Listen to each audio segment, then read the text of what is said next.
হাই everyone, কি খবৰ আপোনালোকৰ? আশা কৰোঁ আপোনালোক সকলো ভালে আছে আৰু ময়ো ভালে আছোঁ। আৰু এতিয়া আপোনালোকে মোৰ ভিডিঅ'টো দেখাই পাইছে, মই পূৰা ঘৰ মোচাত ব্যস্ত হৈ আছোঁ।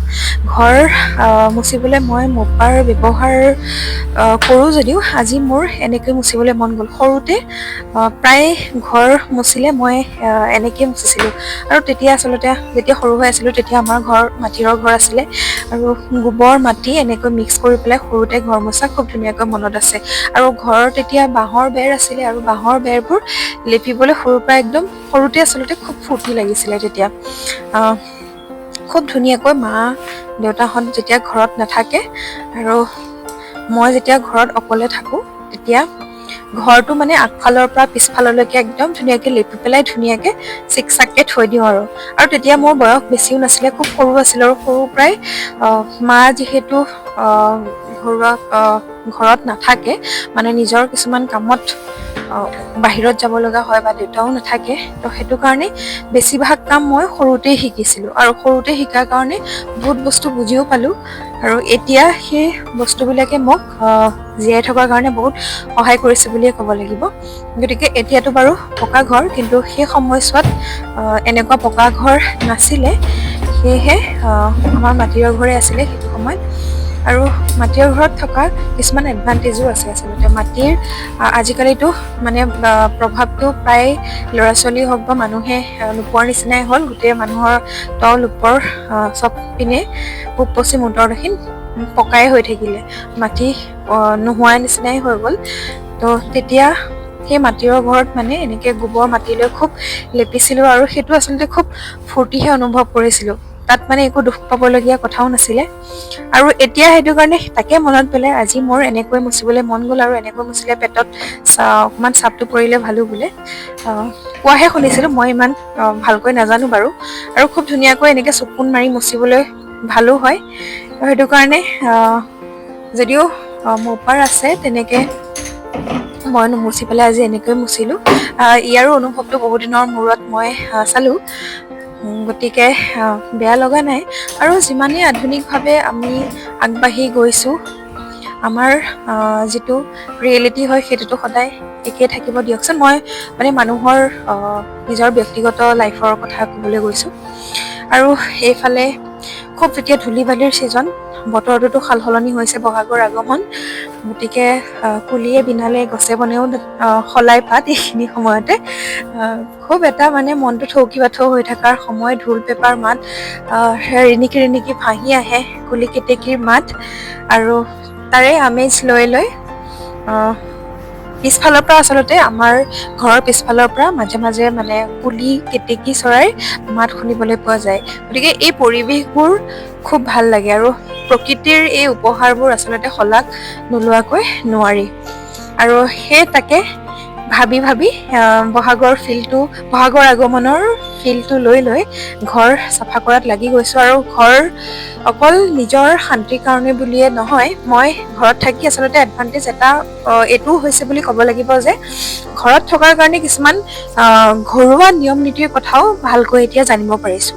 গতিকে মানুহৰ মানসিকতাটো আচলতে আমি নিজেই সৃষ্টি কৰি ল'ব লাগিব। আমি আচলতে নিজৰ মনটোক যেনেকৈ ভাবোঁ আমি নিজক তেনেকেই বিচাৰি পাওঁ। গতিকে নিগেটিভিটি আহিলেও সদায় নিগেটিভিটিৰ ভাণ্ডাৰটো আচলতে মানুহৰ মনত বেছিকৈ ভৰি পৰে। বিশেষকৈ মই যদি ক'বলৈ যাওঁ, যিসকল মানুহে চাকৰি বা জবত বা বিভিন্ন ধৰণৰ কৰ্মত ব্যস্ত হৈ থাকে, যেতিয়া ঘৰত থাকিবলগীয়া হয় কিছুমান ব্যক্তিগত কাৰণত, তো তেতিয়া ডিমটিভেট নহ'বৰ কাৰণে যিকোনো কাম ধুনীয়াকৈ মনোযোগ দি কৰি থাকিব লাগে। আৰু তেতিয়া নিগেটিভিটিয়ে আমাক এটেক কৰিব নোৱাৰে। গতিকে পজিটিভ হৈ থাকিব পৰাটোৱে ডাঙৰ কথা। আৰু যোনে সদায় পজিটিভ হৈ থাকে, আৰু সেইবিলাক আচলতে ল'ৰাই হওক বা ছোৱালীয়ে হওক, পুৰুষ মহিলা যিয়ে নহওক, খুব ষ্ট্ৰং বুলি ক'ব লাগিব। আৰু নিজে নিজৰ লগত থাকিব লাগিব। কোনো কাৰো লাইফত আহি একো সলনি কৰিব নোৱাৰে। নিজকে নিজে সলনি কৰিব লাগিব, নিজে নিজৰ কাৰণে যুদ্ধ কৰি যাব লাগিব। এয়াই জানো জীৱন যুদ্ধ নহয়? গতিকে নিজৰ কাৰণে নিজে সময় উলিয়াব লাগিব, নিজক ভাল পাব লাগিব। আৰু আমি কাৰোৰ পৰা একো এক্সপেক্ট কৰিব নোৱাৰোঁ যে কোনোবাই আহি আমাৰ জীৱনটো সলনি কৰিব বা আমাক বুজি পাব। সেয়া আচলতে নিজৰ মাক দেউতাকৰ বাহিৰে বেলেগৰ পৰা আশা কৰাটো একদমেই সঠিক চিন্তা নহয় বুলি মই ক'ব খোজোঁ। গতিকে যি আছে যি নহওক, নিজৰ যিখিনি শিক্ষাই হওক বা অভিজ্ঞতাই হওক, আৰু নিজৰ জীৱনটোৱে আচলতে এক উদাহৰণ জীয়াই থাকিবলৈ, আৰু নিজৰ জীৱনটোৱে নিজৰ জীৱনটোৱে এজন শিক্ষক বুলি ক'ব পাৰি আচলতে। নিজৰ জীৱনটোৱে মানুহক জানো বহুত কথা শিকাই নিদিয়ে? মইতো মোৰ জীৱনটোৰ পৰাই বহুত কথা শিকিছোঁ এতিয়ালৈকে। কোনটো কৰিলে ভাল, কোনটো নকৰিলে বেয়া ভাল, এই গোটেই বস্তুবোৰ নিজৰ জীৱনৰ সৰু সৰু ডাঙৰ ডাঙৰ পৰিস্থিতি আৰু অভিজ্ঞতাৰ পৰাই বহুত কথা আয়ত্ব কৰিব পৰা যায়। আৰু এইফালে মোৰ খিৰিকীখন কথাৰ মাজতে বহুত কথা কৈ দিয়া যায়। বহুতেতো মোক কেতিয়াবা আগতে মোৰ লগত যিসকল কাম কৰা মানে আছিলে আৰু লগৰ বন্ধু বান্ধৱে হওক, কেতিয়াবা এনেকুৱাই কথা পতা যায়, মানে মোকতো কয় মটিভেশ্যনেল স্পীকাৰ বুলিয়ে কয়। আৰু মানে মোৰ টাচত যিসকল থাকে, মই অকল মটিভেটেড হৈ থকা কথাবোৰ পাতিব পাৰিলে মই নিজৰো লাভৱান বুলিয়ে ভাবোঁ। নিজৰো মানে আমি মুখৰ পৰা যিবোৰ শব্দ কওঁ বা যি ভাবোঁ, সেইটোৱে আমাৰ লাইফত ইম্পেক্ট কৰে। গতিকে মোৰ চাৰিওপাশে যিবিলাক মানুহ থাকে, তো তেনেকুৱা মানুহৰ লগত মোৰ কিছুমান পজিটিভ কথা বা থটছ শ্বেয়াৰ কৰি ভাল লাগে। আৰু সময় সুবিধা পালে হয়তো চাগে এনেকৈ ভিডিঅ' বনাই কেতিয়াবা সেইখিনিও পামগৈ। মই ভাল পাওঁ আচলতে মটিভেট হৈ থকা কথাবোৰ ডিছকাশ্যন কৰি পেলাই। তেনেকৈ যদি দুজন মানুহৰ মোৰ কাৰণে কিবা এটা ভাল হয়, তো সেয়া আচলতে খুবেই ভাল লগা এটা বিষয় বুলিয়ে মোৰ কাৰণে ক'ব লাগিব। আৰু এইবোৰ আচলতে মই মোৰ মাৰ পৰাই শিকি আহিছোঁ, আৰু তেওঁৰ পৰা আচলতে আৰু বহুত শিকিব আছে। এনেকৈ তেওঁ জীয়াই থকালৈকে শিকি যাম। আৰু এইফালে দুপৰীয়া আকৌ ঘৰৰ ভিতৰৰ কামখিনি কৰি মেলি বাহিৰলৈ আহি মাছ, এনেকৈ সৰু মাছ চিঞৰি আছিলে। সৰু মাছ খালে বোলে ভাল বুলি কয়, সেইকাৰণে সৰু মাছ কিনি পেলাই এয়া ৰান্ধিছোঁ। গতিকে আপোনালোকে বাৰু কোনে কোনে সৰু মাছ খাই ভাল পায়? গতিকে চবৰে ফেভৰেট নহ'ব পাৰে, মোৰ খাবলৈ ভালেই লাগে। আৰু যেতিয়া মন যায়, কুকিংটো মোৰ বেয়া নালাগে। যেতিয়া মন যায় পাকঘৰত চব বস্তু ৰেডি হৈ থাকে, তো এনেকৈ মোৰ থালিখন দেখিছেই নহয়, এনেকৈ জিভাত জুতি লগাকৈ ধুনীয়াকৈ খাদ্যবোৰ ৰান্ধি লওঁ। আৰু মোৰ নিজৰ লগতে আনক খুৱাবলৈ পালেও খুব ভাল লাগে। আৰু মই আগৰ দুটামান ভিডিঅ'টো কৈছোঁৱেই, ৰন্ধা বঢ়াত যেতিয়া মই বনাওঁ বা পৰিৱেশন কৰিবলৈ আনকো দিওঁ, তেতিয়া তাৰ পৰা যি ফিডবেক পাওঁ, সেইটো যদি পজিটিভ ফিডবেক আহে মোৰ খুব ভাল লাগে। এপ্ৰিচিয়েট কৰিব লাগে, নহয় জানো? আৰু এইফালে মায়ে পুৰা আলনাডালত ৰং কৰাত ব্যস্ত হৈ আছে। বোলে আলনাডাল মামৰে ধৰিছে, সেইকাৰণে ৰং কৰি দিছে। আৰু এইফালে এইটো লাকি বেম্বৰ প্লান্টটো আনি আজি ভিতৰত এনেকৈ সজালোঁ, আৰু সেই গুটিকেইটা ধুনীয়াকৈ ডেক'ৰেশ্যন কৰি দিলোঁ। কেনেকুৱা লাগিছে বাৰু? আজিকালিতো বহুতেই ভেৰাইটি, একদম বিভিন্ন ধৰণেৰে ঘৰৰ ভিতৰতে ইনড'ৰ প্লান্ট ৰাখে। তো মোৰ আজি বাগিচাত কালেকশ্যন বেছি নাছিলে। এইবোৰ মায়ে আচলতে ঘৰত গাৰ্ডেনিং কৰা, তো তাৰ পৰাই এইটো উঠাই আনি পেলাই ভিতৰত ৰাখিলোঁ। ভিতৰত ৰাখিলে ভিতৰখন দেখিবলৈ বহুত শুৱনি হয়, তো সেইকাৰণে মই প্লান্টটো আনি পেলাই ভিতৰত ৰাখিলোঁ। আৰু এইফালে দেখিছেনে ফুলবোৰ কি ধুনীয়া, একদম ৰঙা, বগা, আৰু সেইফালে ভেৰাইটি আৰু খুব জকমকাই আছে। ঘৰৰ সন্মুখত এনেকৈ ফুলবোৰ থাকিলে কিমান যে সৌন্দৰ্য হৈ পৰে ন ঘৰখন। আৰু এয়া দেখিছে, এইবোৰ ফুলকেইটাৰ নাম বাৰু মই নাজানো, কিছুমান পোকেও খাইছে, কিন্তু দেখিবলৈ একদম কিবা অৰ্কিড টাইপে লাগিছে বস্তুটো। নামটো মায়ে ভালকৈ জানিব বাৰু, মই নাজানো। কিন্তু ফুলি থকা দেখি পেলাই কি ধুনীয়া লাগিছে, ৰাস্তাৰ পৰাও দেখি খুব ধুনীয়া লাগে।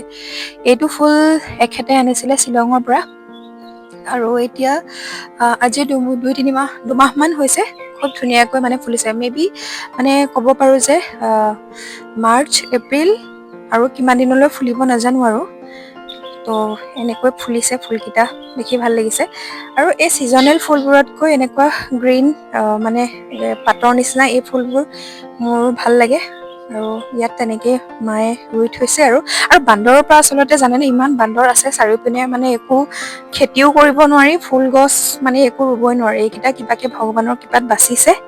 তো এইবোৰ মোতকৈ বেছি মইতো নকৰোঁ বুলি ক'লেই ভালে হ'ব, মায়ে বেছিকৈ প্ৰতিপালন কৰি থাকে ফুলবোৰ। আৰু মা নোহোৱাত মই কৰিব লাগিব, আৰু যেতিয়া মায়ে নকৰিব তেতিয়া মই কৰিব লাগিব। মাজে মাজে মন গ'লে ময়ো কৰি দিওঁ আৰু।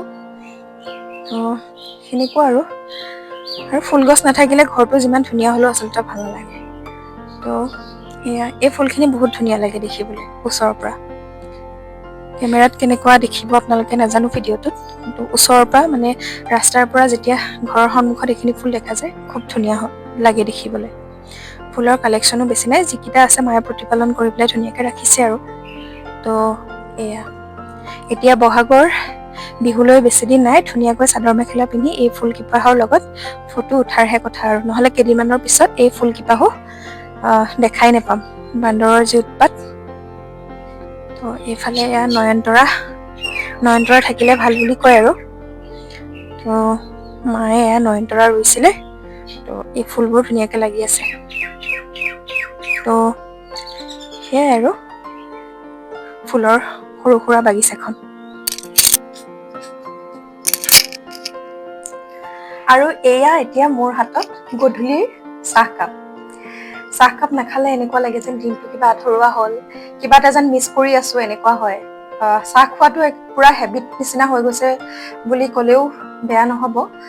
চাহ খোৱাটো বহুতেই কয় স্বাস্থ্যৰ কাৰণে ভাল নহয়, কিন্তু মানে বস্তুটো এনেকুৱা হৈ গৈছে, নাখালে কিবা আধৰুৱা যেন লাগে। ভাত নাখালেও থাকিব পাৰি, কিন্তু চাহকাপটোতো লাগেই। মানে কাম কৰি থাকিলেও ঘৰতে হওক বা বাহিৰতে হওক, বাহিৰত থাকোঁতেতো আগতে প্ৰায় মোৰ লাঞ্চটো মানে স্কিপ কৰা নিচিনাই হয়। চাহটো বেছি খোৱা হয়, চাহ কফি বা এনেকুৱা ফাষ্ট ফুডবোৰ বেছিকে মানে খোৱা হয়। লাঞ্চটো মানে ভালকে কৰা নহয়, তো তেতিয়া বহুত বেমাৰ আজাৰো আচলতে হৈছে সেইখিনি সময়ত।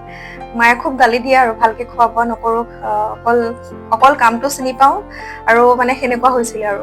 তেতিয়া মানে মায়ে কয় আৰু যে যিকেইটা পইচা পাওঁ সেইকেইটাই যদি ভালকে নিজে খোৱা বোৱা নকৰো, স্বাস্থ্যটোৰ কথা চিন্তা নকৰো, স্বাস্থ্যই যিহেতু মানুহৰ সকলো, যদি স্বাস্থ্যটো ঠিক নাৰাখো তেতিয়াহ'লে পইচা ইনকাম কৰিওতো একো লাভ নাই।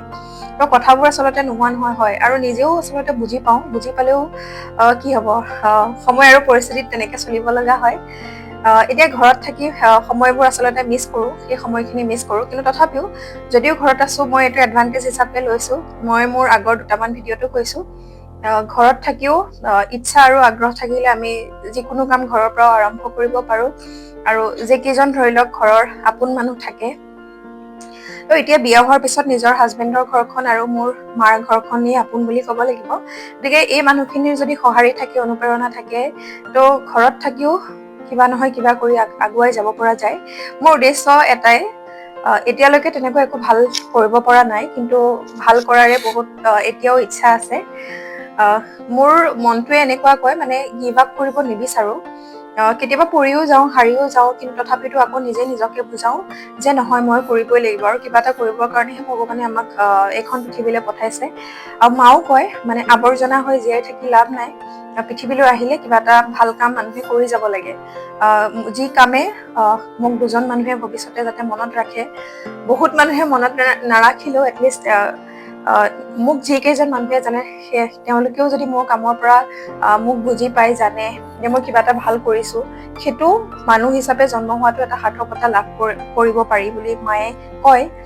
কিন্তু বহু সময়ত এনেকুৱা হ'ল, মায়ে জীৱনটোৰ কাৰণে উপযোগী হোৱাকৈ যিবোৰ কথা বুজাইছিলে বা আদৰ্শ হিচাপে দেখাই গৈছিলে, সেইবোৰ আওকাণ কৰাৰ কাৰণে কোনোবাখিনিত বহুত উজতি খোৱাৰ নিচিনাও মনে মনে অনুভৱ কৰোঁ। কিন্তু অনুভৱ কৰিলেও এতিয়া কাকো মই ব্লেম কৰিবও নোৱাৰোঁ, কিয়নো ঘৰৰ পৰা যথেষ্টখিনি সা সুবিধা পাইছোঁ আগবাঢ়ি যোৱাৰ কাৰণে। কোনোবাখিনিত সেইটো মই মিছ ইউজ কৰিছোঁ, তো সেইটো বস্তু এতিয়া অকণমান ৰিগ্ৰেট ফিল হয়। তো অপৰচুনিটি পায়ো কিছুমান বস্তু হেৰুৱাই দিছোঁ।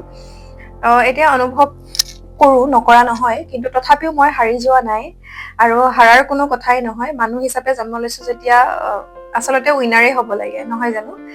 আৰু এনেকৈ আচলতে এই ইউটিউবটোৰ মানে মোৰ চেনেলটোৰ জৰিয়তে মই আপোনালোকৰ লগত এনেকুৱা বহু ধৰণৰ কথা পাতি যোৱাৰ বহুত ইচ্ছা আছে, আশা আছে। পৰিয়ালটো যিহেতু একেবাৰে সৰু হৈ আছে, আৰু ডাঙৰ হৈ যেতিয়া যাব পৰিয়ালটো, তো মোৰ ৰেচপনচিবিলিটিও সিমানেই লাহে লাহে বাঢ়ি যাব।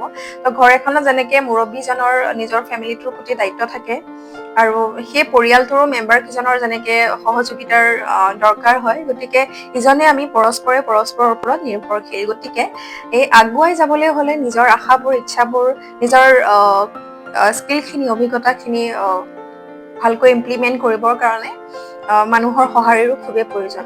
অকলেতো মানুহ জীয়াই থাকিব নোৱাৰে। কিন্তু তাৰ মাজতে অকলশৰে থকাটো কিন্তু মোৰ বেয়া নালাগে। অকলশৰে থাকিলে নিজৰ ইচ্ছা মতে নিজে কিছুমান বস্তু চিন্তা কৰিব পাৰোঁ, আৰু চিন্তা কৰিবলৈ সময় পোৱা যায়।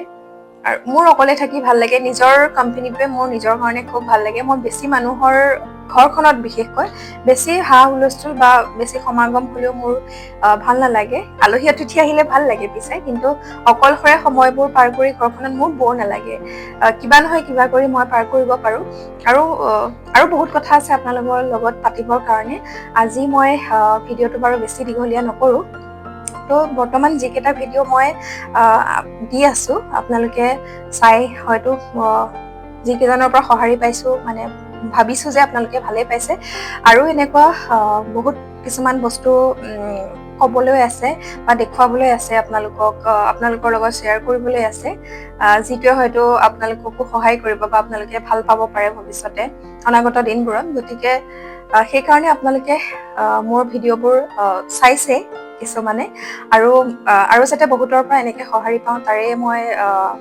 এটা আশা ৰাখিছোঁ মনত আৰু আপোনালোকে অন্য হ'লেও ভিডিঅ'বোৰ যেতিয়া চাই লাইক কমেণ্ট এটা দিলে ভাল লাগে যিসকলে ছ'চিয়েল মিডিয়াত এনেকৈ কাম কৰে বা এক্টিভ থাকে তো তেনেকৈ যেতিয়া পজিটিভ কিছুমান মানুহৰ ছাপোৰ্ট বা সঁহাৰি পায় নিশ্চয় ভাল লাগে আৰু কিবা এটা ভাল চিন্তা বা ভাল কৰি দেখুৱাবলৈ মন যায় গতিকে ইজনে সিজনক যদি আমি ছাপোৰ্ট নিদিওঁ বা পিলাৰ হিচাপে আমি মানুহৰ কাষত খাৰা নহওঁ গতিকে মানুহ আগুৱাই যোৱাটো আচলতে অসম্ভৱ গতিকে সদায় পজিটিভ থটছ আৰু এটা পজিটিভিটি লৈ বা এই ছাপোৰ্টটো যিটো মানে সহযোগিতাৰ কথা ক'ব বিচাৰিছোঁ এইখিনি আচলতে গুৰুত্বপূৰ্ণ সঁহাৰি বুলি ক'ব লাগিব মানুহৰ পৰা এইখিনি লাগিবই গতিকে ভিডিঅ'বোৰ দি আছোঁ আৰু আগলৈ দি যাবলৈ খুব ইচ্ছা আছে গতিকে মোৰ চেনেলটো আপোনালোকে যেতিয়াই চাই ভাল লাগিলেহে ছাবস্ক্ৰাইব কৰিব বেয়া লাগিলেতো মই ছাবস্ক্ৰাইব কৰিবলৈ নকওঁ বাৰু কাৰণ চবৰে পচন্দ অপচন্দৰ কথা আছে কাৰোবাৰ ভাল লাগিলে অন্য এজনৰ বেয়া লাগিবও পাৰে গতিকে সেইটো আচলতে নিজৰ নিজৰ পাৰ্চনেল চইচ হয় মোৰ ভিডিঅ'টো আপোনালোকে লাইক কৰিবনে নাই বা কমেণ্ট এটা দিবনে নাই আৰু কিবা এটা ভাল কৰিবৰ কাৰণে সেইটো নিজৰ মানুহৰ পাৰ্চনেল চইচ হয় যে ভিডিঅ' এটা দিছোঁ বুলি যে চবেই ভাল পাব সেইটো নহয় গতিকে আজিলৈ ভিডিঅ'টো মোৰ ইমানেই আছিলে আৰু ভিডিঅ'বোৰ আপলোড কৰোঁতে অকণমান লেট হয় কেতিয়াবা মানে ইণ্টাৰনেটটো অকণমান তেনেকৈ পোৱা নাযায় আপলোড কৰিবৰ কাৰণে তো সেইকাৰণে লেট হয় আজি ভিডিঅ'টো আগবঢ়াইছোঁ আপোনালোকে ভালেই পাব চাগে চাই গতিকে আৰু দীঘলীয়া নকৰোঁ আজিলৈ বাই বাই